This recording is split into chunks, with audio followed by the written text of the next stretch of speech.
Assalamualaikum warahmatullahi wabarakatuh. Salam sejahtera. Nama saya Arifin Mansur dan saya nak bercakap tentang strategic marketing atau pemasaran berstrategi. Pertama sekali, daripada pandangan saya, kebanyakan rancangan pemasaran dibentuk dan ditulis secara piecemeal ataupun tidak menyeluruh, tidak integrasi dan tidak ada harmoni dalam pengurusan syarikat tersebut. Yang kedua, saya perhatikan ramai pemasar-pemasar kita, pengurus dan usahawan merancang pemasaran perniagaan mereka dengan mengelakkan kuantitatif, mengelakkan angka dalam pengurusan mereka. Jadi ada dua pemerhatian saya yang perlu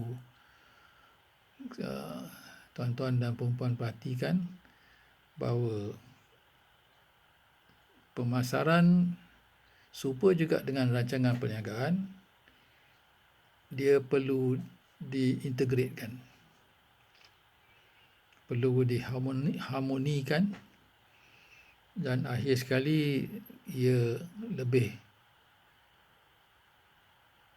bijak jika perancangan kita berbentuk angka. It has to be in figures. As far as possible, it has to be in figures. Because figures promotes accuracy, and it also helps you in your thinking, in your planning. Jadi balik pada rancangan strategi pemasaran ini, ia bermula dengan produk konsep.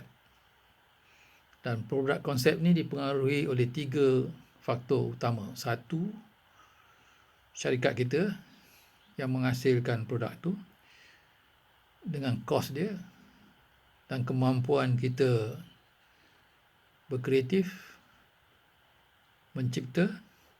Dan yang kedua, pengaruh utama yang sama kuatnya juga persaingan kita. Apakah produk yang mereka pasarkan berbanding dengan produk kita? Dan yang ketiga iaitu pelanggan. Pelanggan mana yang kita nak sasarkan produk kita. Jadi 3 faktor ni mempengaruhi bentuk desain produk yang kita nak pasarkan.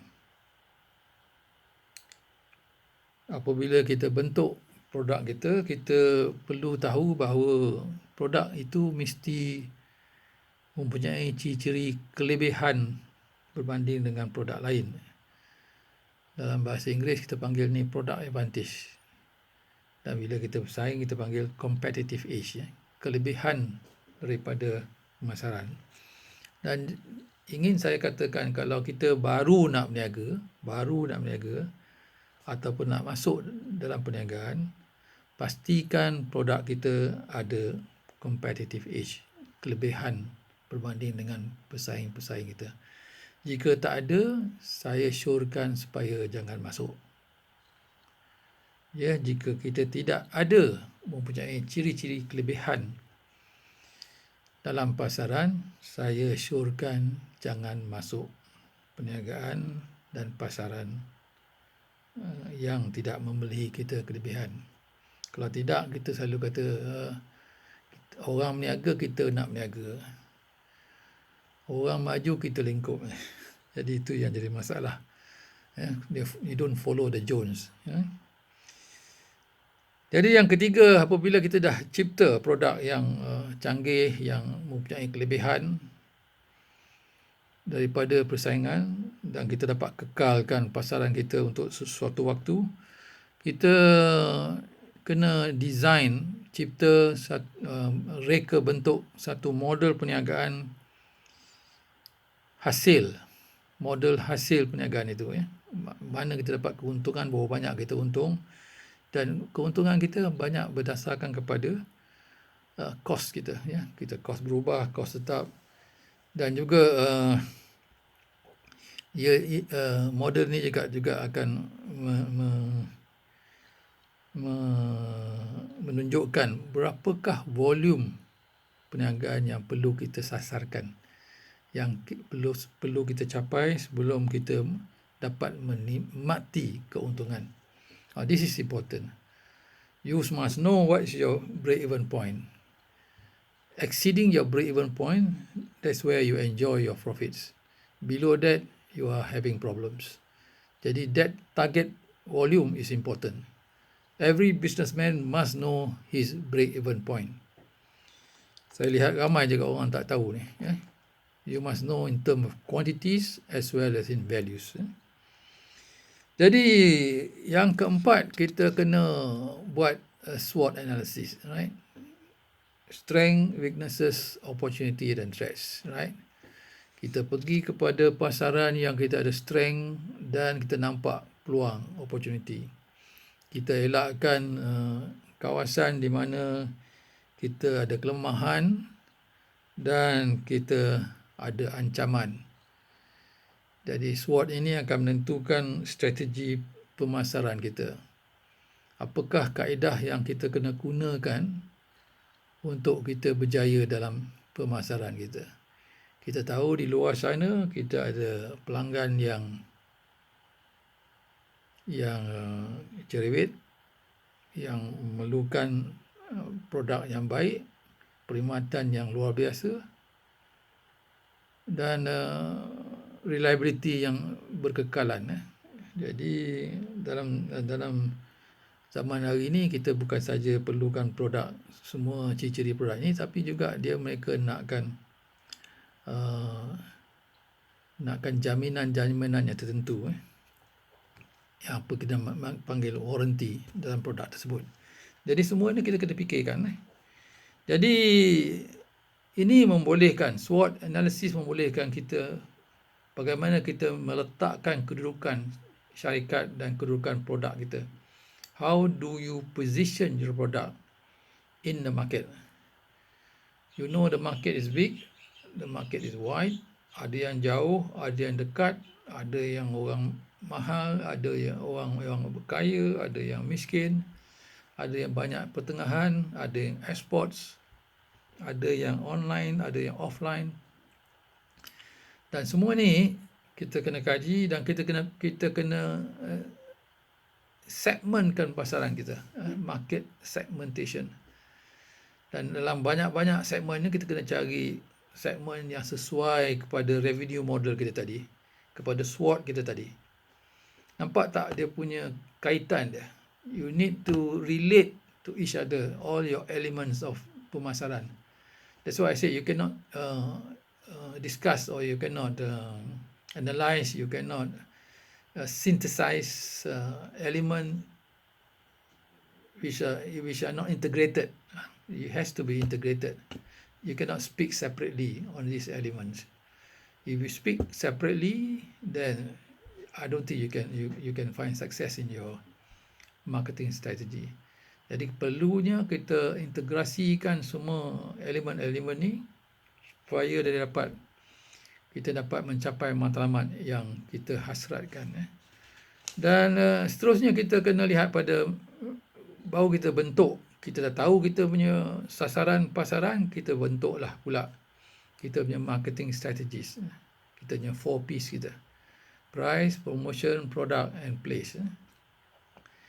Now dalam 4Ps ni, setiap segmen tu it has its own strategy. Dan yang baik sekali kita bolehlah kita gunakan strategic mapping kita, right? Dan sebelum itu kita kena fikirkan apakah business strategies yang kita pakai untuk syarikat kita. Business strategies ni macam Michael Porter kata ada 3 or 4 basic strategies which a company needs to adopt. One is the low cost strategy, second is the premium pricing strategy, product differentiated strategy, and third is the more focus strategy. You focus on certain market. Kata Michael Porter 3, tapi dia masa tu belum ada online lah. Sekarang ni kena masuk satu lagi strategi, iaitu online strategi. Jadi kita kena develop this marketing strategies for your segment. Dan before that you must know your customer profile, apa yang mereka suka, apa taste mereka, apa demand mereka. Kita kena analisa the demand of that segment. Boleh tak mereka bayar price harga tu, dan apakah trend permintaannya. Adakah trendnya positif atau trendnya negatif. Itu penting. Sebab kalau kita pergi satu pasaran yang trend dia negatif, kacau kita. Right? So all this must be studied. You can get this unsur-unsur ilmu ni ada dua cara. Satu primary research, yang kedua is secondary research. Kalau kita buat primary research mungkin makan waktu nak buat survey dan sebagainya, tapi boleh juga. Dan kalau kita nak buat secondary research, you go on pelajari apa orang lain telah buat. What are the best practices in that particular area or in that field. Jadi you have to do a research, of course. So actually I didn't start with the word research there, but actually you should start with the word research as well. Yeah, right.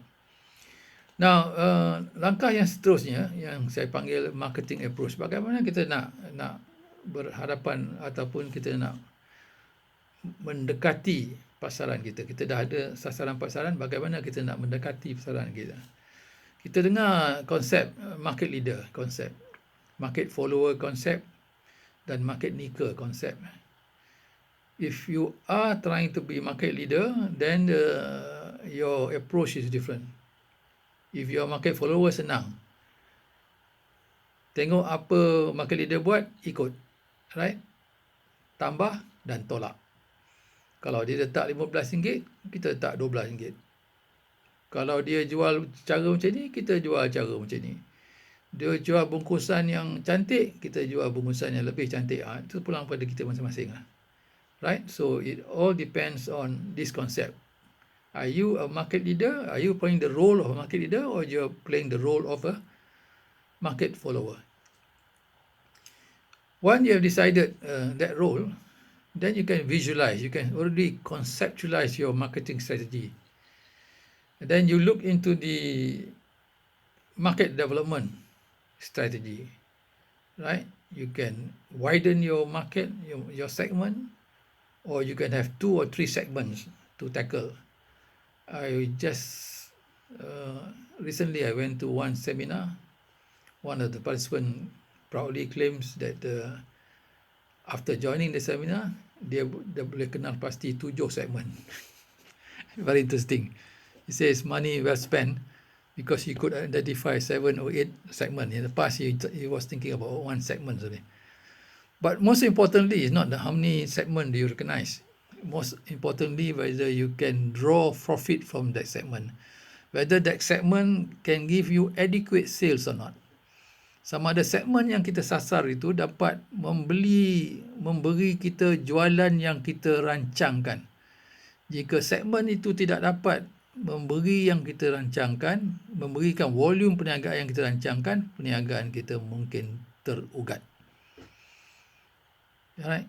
Saya selalu tanya banyak pengurus-pengurus jualan ni satu soalan. Soalan pertama tu beri 1 point tu, banyak tak dapat jawab. Yang kedua saya tanya, siapakah sasaran pelanggan anda? Jika kita tak faham kita punya pasaran, sasaran pemasaran anda, we are in deep trouble. Jadi you can develop your marketing through what they call the Ansoff matrix. So from there you will be able to calculate. Akhir sekali apabila kita dapat angka-angka ini, angka sasaran pasaran kita, berapa mereka sanggup beli, kemudian kita cakap tentang market share. Berapakah market share yang kita nak tangkap dalam sasaran pasaran? Ini juga penting. If you don't know the share, then you are deep problem. If the market leader gets 20%, if you are market follower, how many percent you get? 10%, 5%. Or you start with 10%, subsequently you go up and remove the market leader. Boleh juga. Tetapi you have to know the share and you must know the value of that market segment, the value of sales that you can generate from the market segment. Now, how do you go about it? That's why you have to do some forecasting. You have to look at the population, you have to look at the amount of income they get, and you look at the taste, the habits of buying. If you are selling certain thing, what is the amount of budget they spend on your thing? Kalau kata ada perfume, they will, how much of their monthly budget they spend their money on perfumes, and so on and so forth. Dan akhir sekali, with all these facts and figures, with all this, when you have already integrate the whole lot, you are able to calculate your ROI, ROC of the marketing program that you propose to do. If you're not able to calculate your return on capital or return on assets, you will not be able to make changes to your marketing strategies. Every change you make in business, you need to justify it. Normally, a good CEO will ask for this justification. And the best form of justification is ROI, ROC, ROE of that project. If you cannot generate an incremental ROE, what's the point of changing? Might as well do the same thing year in, year out, right? Any proposal to change must generate a change, incremental change in ROI, ROC. Ada penambahan dari segi pendapatan. Jika kita buat perubahan dari segi pemasaran, dari segi HR, dari segi finance, and that has not been the culture in our management. I hope some of you would can appreciate what I'm trying to highlight. First, it has to be quantitative in your approach. It may be marketing, but you need to be quantitative. Second, all approaches, all change must be integrated. And the best way to integrate this, you can do through the strategic map. You can use the budgeting system to do it, to see that everything is integrated. And finally, before you embark on this new strategy, you should be able to calculate your expected ROI, ROC, ROE.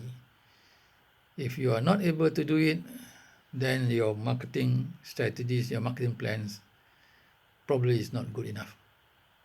Thank you for listening. See you next time.